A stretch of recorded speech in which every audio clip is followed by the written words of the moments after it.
আসসালামু আলাইকুম। কেমন আছেন সবাই? আশা করি সবাই ভালো আছেন। তো আমিও আলহামদুলিল্লাহ আপনাদের দোয়া অনেক ভালো আছি। তো আপনারা সবাই যাই হোক শখের বয়সে কবুতর, হাঁস, মুরগি এবং কোয়েল পাখি বা বিভিন্ন ধরনের পাখি পালেন। তো আমার যে কোয়েল পাখির পাশাপাশি এবং কবুতরগুলা পালি সেগুলো আজকে একটু আপনাদেরকে দেখানোর চেষ্টা করতেছি।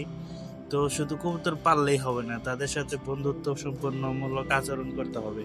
তো আমার যে কবুতরগুলো আছে তারা আমার সাথে এমন ভাবে মেশে যেন আমি তাদের বন্ধু।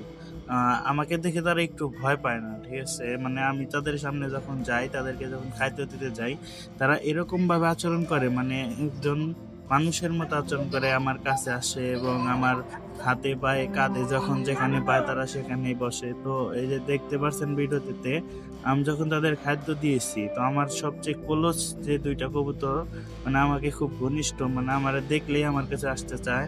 তাদের দেখেন আমি যে খাদ্য নিয়ে বাটিটা জাগিয়ে ফেলেছি, শূন্য করেছি, তারা কিন্তু ভয় পাইতেছে না।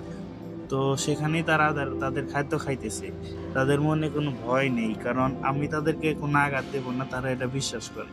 কারণ বিশ্বাস জিনিসটা একটা বড় জিনিস, যেটা সবাই জানে যে বিশ্বাস ভাঙলে সেখানে সবাই বিপদ হতে পারে। তো আমার এই যে বন্ধুর মতো আচরণ, তো আমার কবুতরের মধ্যে এটা হচ্ছে সবচেয়ে পুরাতন কবুতর, এই কালোটা। আর লালটা হচ্ছে একটা বাচ্চা, যেটাকে আমি ছোট থেকে হাতে ধরে পেলে বসে বড় করছি। এর জন্য আমার সবগুলো কবুতরের মধ্যে থেকে এই দুইটা কবুতর একটু বেশি আমার দিকে আসতে চায়, কিন্তু আমাকে দেখে তারা ভয় পায় না।